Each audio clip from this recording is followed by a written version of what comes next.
What's going on, Workforce? Brian and Chris here, and today we're talking about our anticipated tank changes that we expect to see here at the Live Letter 66 on Friday. If you guys aren't following over on Twitch or Ginger Prime, note that we'll be covering the event for you live as it happens. It's translated in Japanese and English, so it should be a fun event all around. We'll be bringing you the summary when it's all said and done, and you can also check out the podcast at crystalcoreradio.podbean.com. You can always search Crystal Core Radio for wherever those are found. And that's what we've got coming up for you guys this week. Today, we're talking about tank changes. We're talking about these the specific things of Chris the Warrior with a hammer. He's got a cool looking axe and he says, nope, I've already got a hammer. I'm good, bro. What's going on, Hammer Time Pig Chris? I'm excited for tank changes. Going into last expansion, I don't think anybody foresaw how much tanks were going to change, for the fact that they really didn't get a individual job overhaul to the degree of something like Machinist last expansion. The individual jobs didn't change that much, but as a role, they changed quite a bit. And when we look at the style of content that was introduced, especially down at the normal level, things like dungeons, I think there's a pretty stark difference between tanking in Stormblood and tanking in Shadowbringers. And so the question is, what would the difference be going into Endwalker? With no fourth tank being introduced, because that's also the other side of it. But the big change that they obviously made was they really kind of consolidated what it means to be a tank. The tank stance became an on-off switch that meant you're either the tank or you're not the tank. And prior to that, there was always this weaving or this tank dance that you would go through, especially if you tried to push up your damage. Turning on tank stance would reduce your damage in past expansions, where in Shadowbringers, that requirement got removed. And whether you agree with that change or not, what we're looking forward is what happens with the next iteration. Are we going to see something that massive again? Or are tanks just going to end up having something, just, a minor update and upgrade as they dive into the future content? And not only that, one of the things that you've mentioned before we even sat down to film this video was you want somebody to hit a dummy. You want to see some of the numbers, because the other thing that's accompanying this is the squish, is the stat squish that is accompanying Endwalker. So do you expect big changes? Do you expect small changes? What change do you think would be revolutionary? And what do you think is most likely going to happen? I think, just based on my own recollection, that it felt like a big tank change was coming last time. And this time it feels like they're talking about a big healer change. It feels like those are kind of the pair. And so where we kind of had tank DPS and now we have these kind of like green DPS. Mm-hmm. And so it's pushing for who's more just a pure role, and then who is somewhere to flex. And so we have yet to, it doesn't feel like we've had these expansions where you have a pure tank and a pure healer, which I don't think is what people want. I think people do want to do DPS. There have been some that argued under the previous stance that they felt more like a damage dealer then, because they were encouraged to take their mitigation off to increase their damage taken, increase pressure on the healer, in trade for pumping up those DPS numbers. So they felt more like they were encouraged. As you become a better tank, you become closer and closer to a melee DPS, that's your highest and purest form. I've also seen it, and this is the camp I fall in, where the tank stance now is just a toggle on off switch. And outside of like tank swaps in Savage or something like that, anytime there's just a primary tank for an entire phase of an experience, either because there is only one tank or that's just how that particular fight is tanked, I feel really like a melee DPS now, just minus positionals. I'm just standing up front. Instead of positionals, I just have off the global cooldown mitigation. Mm-hmm. And if I forget to press those, pressure's on the healer. It's not my problem. And so like, it doesn't feel like it feels like it's encouraging me to be really melee focused. So I don't think we're going to get a big change, but what I would like to see is more complexity in the rotations. Mm-hmm. If we are going to leave it this way, if we're going to leave tank stance the way it is, the role actions the way they are, and the content the way it's developed, which it doesn't seem like they want to move on any of those three based on anything they've said so far. What I would like to see is more complexity in the rotations. And I would like to see us move. If we're just going to embrace it, then I would like to see that be something that rewards it, or starts to reward maybe certain mitigations being paired certain ways, something that allows a higher skill ceiling as an option.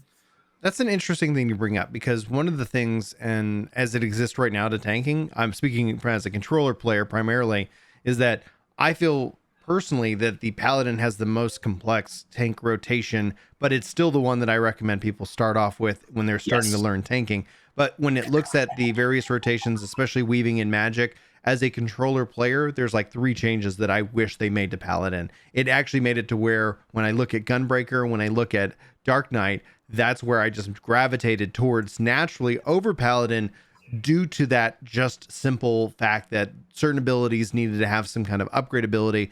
I don't want to see abilities that are just one-off abilities that can only be triggered during a certain thing, taking up a hotbar space, when in my opinion, it's like at some point when you look at so many skills, it's like that could really just be an evolution of this other skill that I'm not going to be using during that phase, right? So whenever you're like, never use this ability when you're in phase A, you want that ability, and then they swap. It's like same kind of concept with Summoner. The better way to explain it would be like Atonement and also Bahamut and Kindle Bahamut. Like, why are these things their own thing that are only triggered during certain rotations?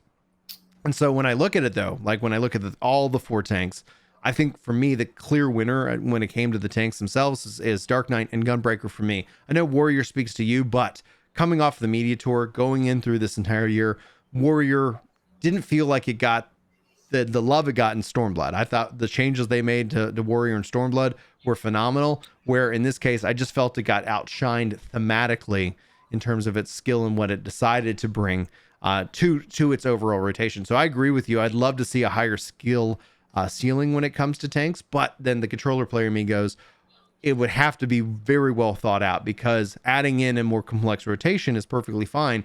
But if all of a sudden you have to move and have that rotation, because one of the other things they changed for those who were new to the game was in the past in Stormblood and prior, you had you had TP, you had technical points.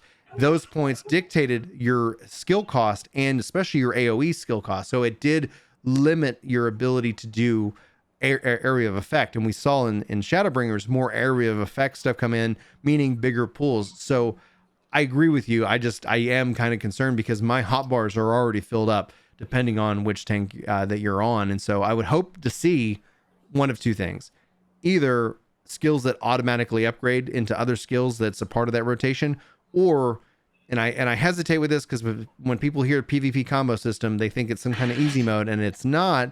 But essentially where you have that ability to say skill A becomes A, skill B becomes B, and you can stack certain skills together, and then you would still have your weaving in, but it would help reduce the overall like button bloat that naturally occurs. And so that would be what I would love to see. I'd actually say, rather than think PvP combo system, think skill stacking, to say I do this ability and then I wanted to swap out for that ability, and then you could kind of have this more complex rotation because you're not necessarily having to add in new buttons. So over our time in the game, we have not typically cleared Extreme Savage's ultimates, just as until now. And so I would say, that level of player may look at what I'm about to say and be like, please don't. But like, for example, for Warrior, because I main Warrior, the thing I'd like to see is we have a different gap closer than everybody else. And yeah, that you're gap the only closer, one. Yeah. That gap closer cost gauge. Homogenizing the jobs across the board has been the trend, and I want to go the opposite direction. So I would say, rather than make it homogenized, let me build up stacks of it, and then that way during my inner release window, I am burning it between globals, smack. And if the boss moves at all, I'm just moving with it relentlessly. Mm-hmm. This onslaught, this overwhelming berserk rage. And so for your base player, they're not weaving off globals, especially if they have to put mitigation in there. But for a more advanced player, it results in this sprint every time inner release comes back up. As a secondary example, you said you liked Gunbreaker. Yes. So for the Gunbreaker rotation, the Gnashing Fang combo is incredibly long. Mm-hmm.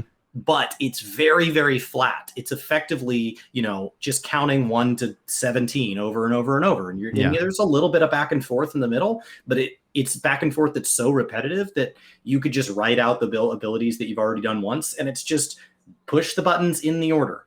And that feels very flat. And so what I would say there is, why not move that closer to something like a Mudra system, where your AoE rotation and your physical and your single target rotation are effectively all tied within that Gnashing Fang, and we're moving to that more Mudra style system.